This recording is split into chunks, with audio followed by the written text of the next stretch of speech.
both Sonnet and myself are on the District Environment Committee for District 5020. And one of the things as a committee we've been wrestling with is what initiative can we engage clubs across the district?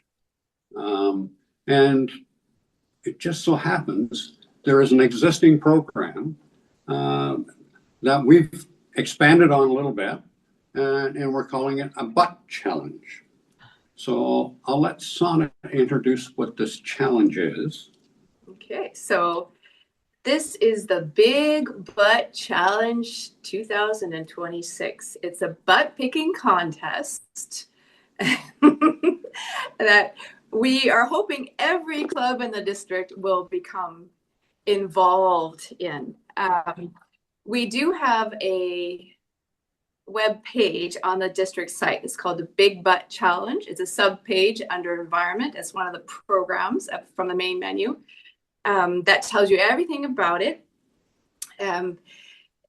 Yes, so we're challenging every single club in the district to this competition. Now, the winner of this competition is the club that collects the most cigarette butts. And if you were thinking something else, John, you're wrong. I was definitely thinking something else. I was going, how are we going to raise money off of this? But if each club wants to put a different spin on it, that just launch like a cigarette butts. So the winning club gets $500 to put towards whatever environmental sustainability project of their choosing. Of course, they earn bragging rights and much respect. Plus, we're all eco heroes here. So everybody who participates, every member of every club is an eco hero because cigarette butts are one of the biggest polluters out there and biggest little polluters. I don't think a lot of people understand that. So generally speaking, the gut reaction is, geez, I'm not going to pick up any butts. I mean, unless I have gloves on and et cetera, et cetera. Why don't you please sort of frame out why we need to get over that and help contribute to picking up these polluters? What is it that is so polluting about these cigarette ends or butts?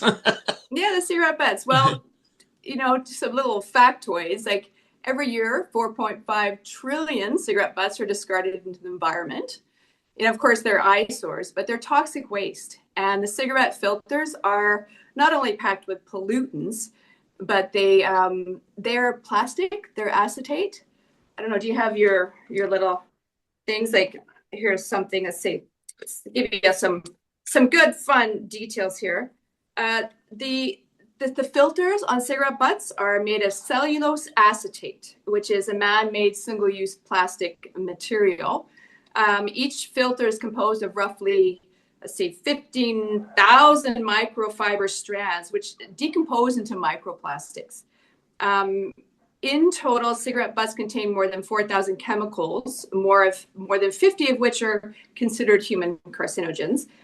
Because the toxic metals and chemicals in littered cigarette butts accrue over time, they are more harmful than general plastics.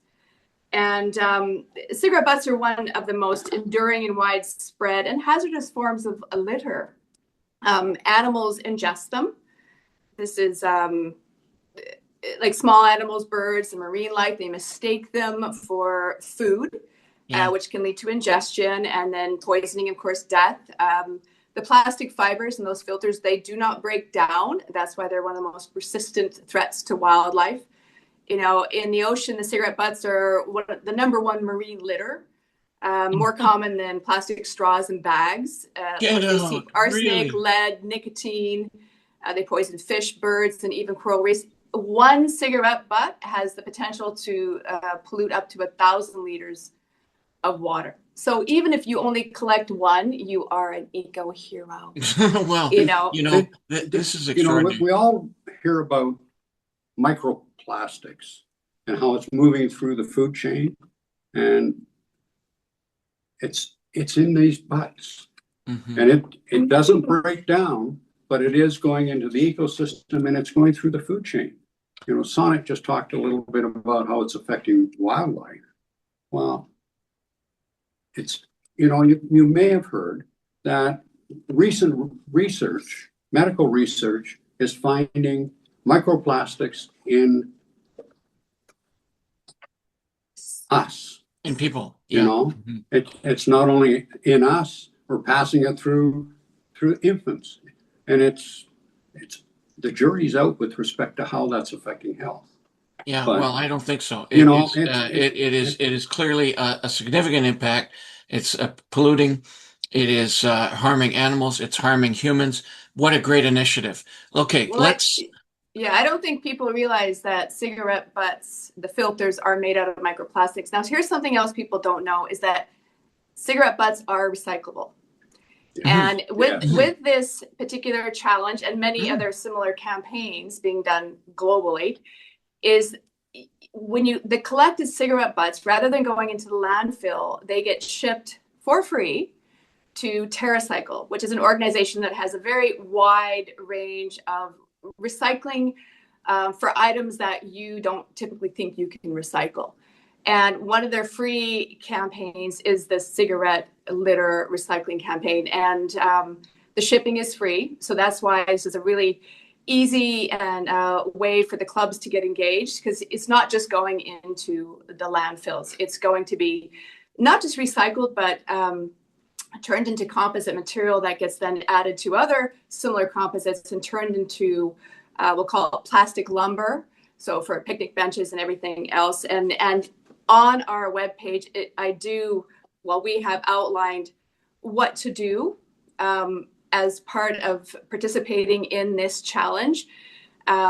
First, you register your club, and you'll probably want to assign, call it a big butt boss. That's going to be your club member who is the leader, really, and who is the point of contact for this challenge. For example, with Sydney by the Sea, I'll be the big butt boss. I'll be the one who registers our club. I'll be the one who, will inspire everybody together. Yeah. But when different members have collected, they will bring their collections to me. This challenge is all throughout September.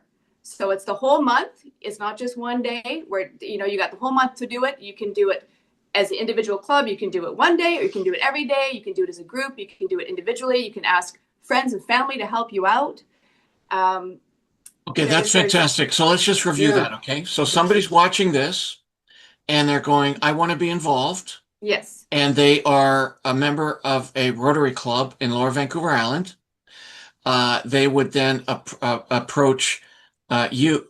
They would go to the website, and they would register. Am I summarizing this properly? Yeah, there's a link there. There's a link. There's a link on the website that explains the program where you register, and also you keep track with respect to how many butts the club is collecting.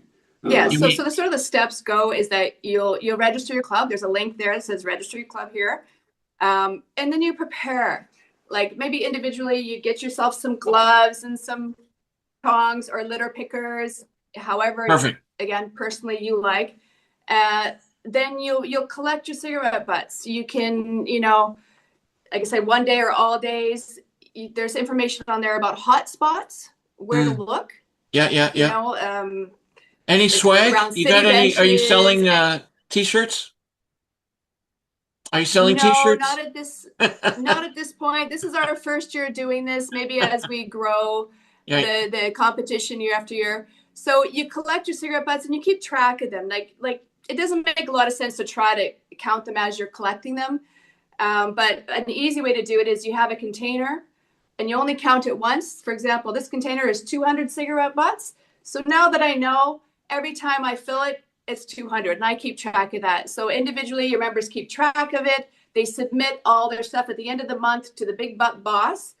That big butt boss at the end will go to TerraCycle. There's links again on here. There's links for clubs in Canada, links for clubs in the US, because remember, this is district-wide, and our clubs span both. There's TerraCycle links for each clubs to use. They have to set up an account. TerraCycle will send you a shipping label by email. Can you show everybody what it looks like? That you print off. So let's pretend this is a much bigger box because we're going to collect a lot more than this. You package up all your collected cigarette butts neatly into like a bag or whatever. You put them in a box. You download, is this backwards on here? I don't know. You download a shipping label from TerraCycle. You glue it. I just used a glue stick. You glue it to or attach it to your box. You take this to UPS and you give it to them and away it goes. Yeah, that's great. That's it. So the Big Butt Boss, that's part of it. Yeah, organizes that for each Rotary. And what we're doing is with this and many other notices, I hope that we can create together, we will be motivating people to get involved and pick up butts. That's right. And the very last part of that about that, before we wrap things up, is that once you're done that, you've collected and you've shipped, then you report. And there's another link on there. You've got to report back to our committee because we want to know how many cigarette butts did your club collect? Because how do we decide who's the big winner here? And there's a prize. $500 prize, right? Yeah. And maybe that'll grow year after year. Our goal ultimately is to get every member of every club in this district involved in this September challenge. And then once, after a couple years, let's hope we have a good majority of clubs involved. And then we'll start challenging other districts. Yeah, fabulous. And then maybe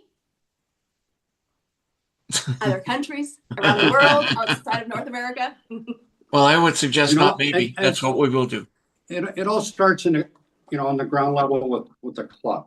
And every initiative a club's involved in, you always have a champion.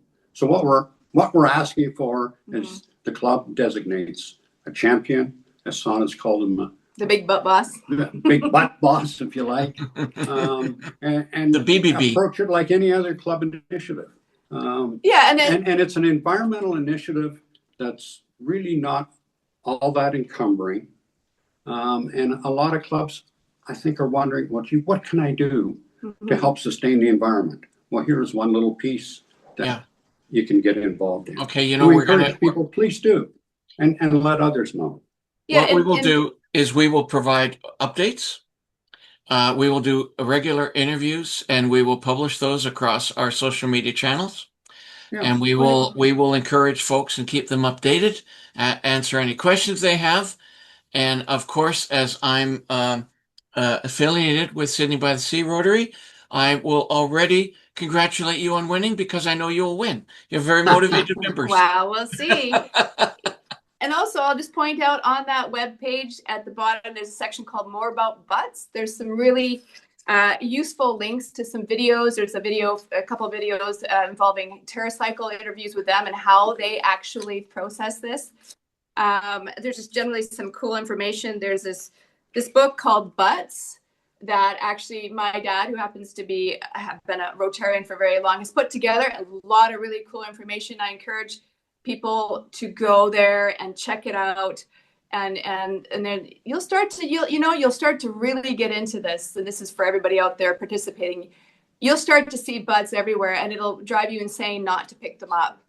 Okay, guys, this is amazing. We might have thought that there's not many around because the uptake has diminished, but you'll be just shocked at how many butts you can find. Yeah.